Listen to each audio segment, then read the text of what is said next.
This is episode 631, and today we're going to be discussing 11 reasons why success may be eluding you.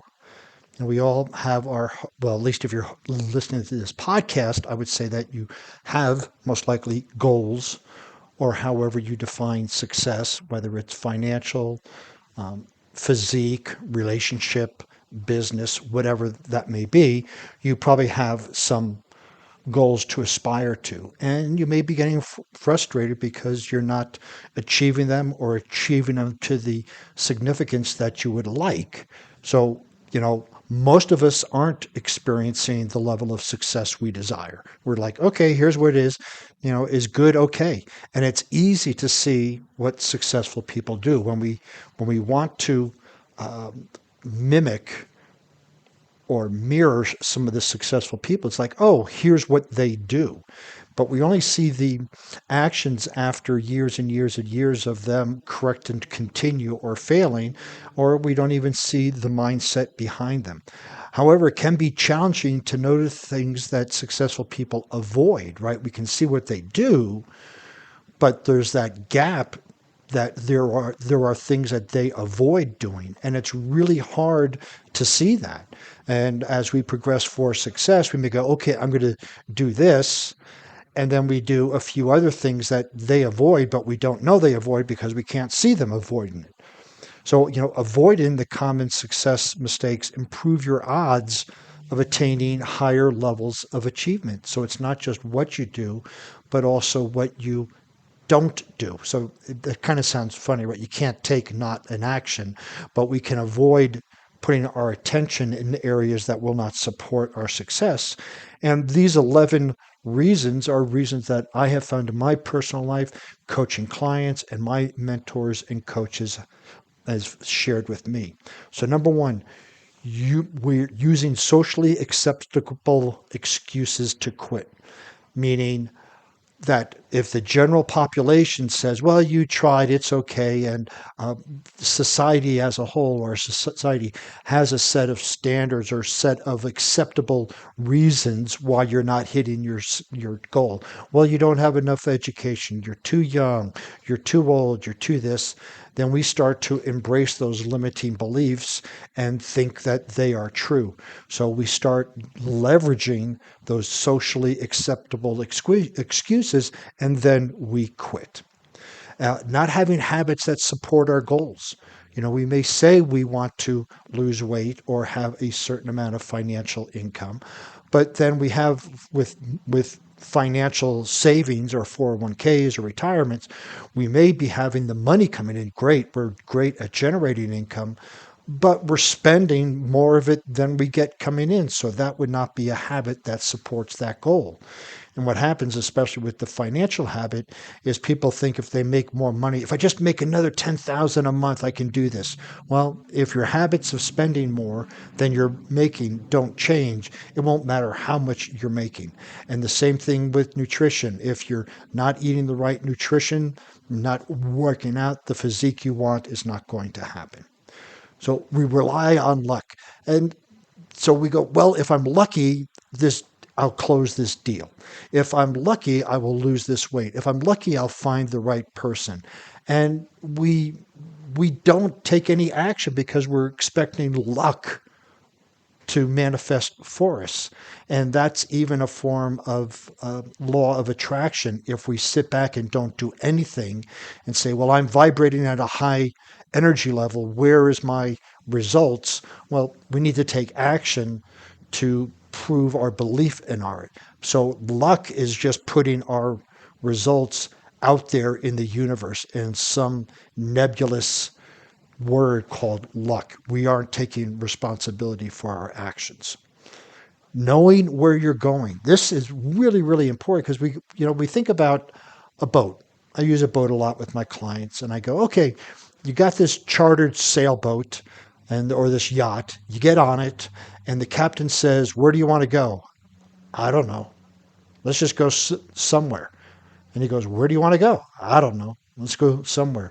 So he shrugs his shoulders and okay. And he starts going out to sea. And you keep asking, are we there yet? Are we there yet? And going, where are we supposed to go? I don't know, but are we there yet? And it's the same with goals and the same with success. We don't even know where we're going. We have the vehicle, us.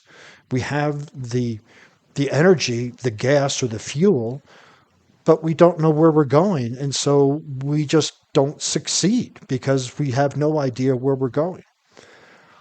Then on top of that, you can add a lacking of a realistic timeline. I know that when people use the smarter goal formula, right, there's a T, which is time bound. And it's important to have time, a due date when things are supposed to happen, because it provides a sense of urgency. But I have noticed when it comes to clients that they expect to get more done in less time. So they go, well, I'm going to clean up the garage in 1 hour. And then they get to 1 hour, they don't get the garage done, and they stop. And so success eludes them. Well, first we have to realize, where did we come up with this time frame? Is it based on past experiences, or is it just a number we picked out of the sky? Then the other part is, even if we don't hit it at the timeline, that doesn't mean we stop. We extend the timeline. We have to analyze why we didn't hit it. And if it was because we underestimated the amount of effort to achieve it, we then extend the timeline. But you don't give up on your goal. And this is what happens. This is why success eludes people, is that they set a goal, they put a timeline on it. One, they don't even investigate why the timeline was established. And then when they hit it, if they don't hit their goal, they stop. Yeah, no, you extend the timeline and keep going till you hit it. That's part of the one of the C's in mental strength, right? Committed. You set a goal and you keep going until you hit it, even if you have to adjust the time frame of it. Now, there's limitations to that, right? If you adjust your time frame, 3 times, there may be a worthwhile discussion there as to, are you actually sabotaging yourself so you don't hit it? There's other stuff, but normally what we want to do is put a timeline on there, investigate it for the realistic nature of it. If we don't hit it, we extend it until we hit it. And that leads to, if we don't hit it, we end up giving up too soon, which is, we set a goal, we have it specific, it's motivational, it's achievable, and we put this time bound on it. And if we don't hit it in the time we say we will, we give up. Now, how silly is that? If we do that, like in Seth Godin's book, The Dip, don't go after it in the first place. If you're willing to give up at some point in achieving your goal, then don't go after it at all, because you've already given up unconsciously. So especially when we have a time on it and we don't hit it, well, at least I tried. No, you didn't try. You just were giving up already because you didn't put enough effort into it. So giving up too soon obviously doesn't lead to success. Here's a great one, afraid of success. Because when we achieve success, we have to be a different person. And with most of us, we have identified so much with our positive and our disempowering parts of ourselves that this is who we are. This is it. I am this person. I have this. I have ADHD. I'm 6'4". I'm big boned. Whatever. We have all of this, and if we achieve success, all of that goes out the window. So a lot of people are afraid of success because they have to change as an individual, internally and externally, to achieve it. And that means that they don't know who they will become. And unconsciously, they hold themselves back because of being afraid of success, not the success, but who they have to become in order to achieve that success. Afraid of failure. Yes, that is one of the interesting thing is most people say they're afraid of failure, but I argue that they're probably more afraid of success. But there are some afraid of failure, not wanting to look foolish and not wanting to look stupid and protecting their ego, and then they don't even try. So what happens when you don't try? You automatically fail.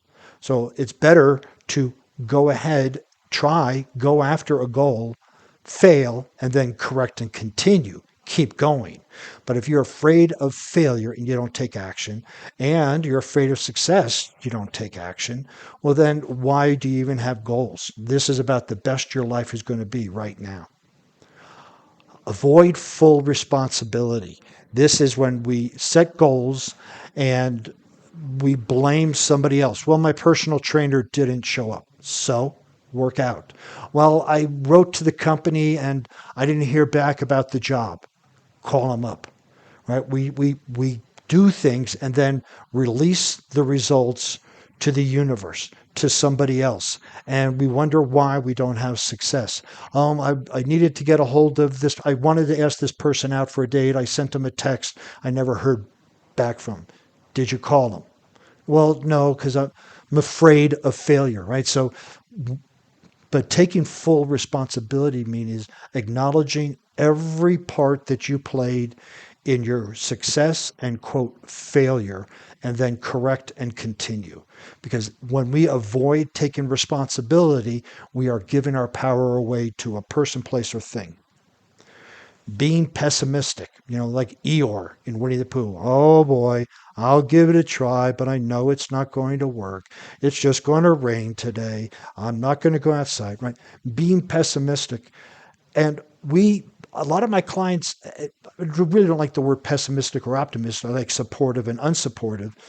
But a lot of my clients think they have supportive thoughts, and 5 minutes into the conversation, it's maybe not so much. Let's review these words and this energy behind it. But this is something that is ingrained in us, this pessimistic mentality, right? Why should I bother? Rich get rich, the poor get poor. Money is the root of all evil, and all these other things. That's with money. And then, well, I'm just big boned, and my family's been big boned, so I can't do anything about it. All of those are disempowering or quote pessimistic thoughts. And when we can change that part, we can change other things. And these 11 are just accumulation of some of the biggest reasons that I have seen why people don't succeed. And the last one, you can't handle being uncomfortable, right? Here's the thing: you are living inside your comfort or complacent zone. In order to bust out of it, you have to be uncomfortable. And depending how big your goal is, you may have to be uncomfortable for a long time, such as waking up at 4 o'clock Monday through Friday, going to the gym, doing intermittent fasting 3 days a week, going for 10,000 steps a day. All that can be uncomfortable, and you don't want to handle it, and you're wondering why you don't have success. These 11 ones are just the tip of the iceberg. And when I coach clients through these, and we just start to check them off one at a time, start working with one, it's all about mindset. Then slowly but surely, they still achieve some level of success. Once they achieve a little, they know they can achieve a medium. When they achieve a medium, they know they can achieve a lot. So these are some of the 11 reasons why success eludes you. But just keep in mind that success is a long and winding road, as the Beatles would say, or a twisting road with many obstacles. It's not supposed to be easy. Yes, law of attraction says it's easy. Law of attraction is like a nitrous oxide supercharger in your car. The car goes, and it may not go well, but when you hit the nitric oxide, you'll go faster. But if your car is out of alignment and a piece of junk, it's not going to work. So be prepared for twists and obstacles on your way to success. Because if it was easy, you've heard it many times, everybody would be doing it, right? It's easy to become discouraged if you don't have the right support system, your friends, your families, a coach, a mentor. It can be easy to become discouraged. And this is where I like watching motivational movies and shows like the latest one, Air, with Ben Affleck and Matt Damon, about Nike and Michael Jordan. There was a lot of discouragement in there, but he kept on going. The most successful people know what they want and have a high level of persistence. This is where mental strength comes in. It leads to persistence and grit. And when you know what you want, clearly define it, know there's going to be obstacles, know it's going to be twists, and you make the resolution that nothing's going to stop you, you will succeed. Avoid the common reasons for lack of success that we've gone over, and you will reach your goals, right? You will. It's inevitable. If you never give up and keep going, you will eventually reach your goals. If you want to see the show notes on this podcast, you can go over to warriormindcoach.com. While you're there, you can read some blog posts, listen to other podcasts, get some more information, and request a breakthrough session. Since you'll be on the internet, please follow me on LinkedIn, Facebook, Instagram, and Pinterest under Warrior Mind.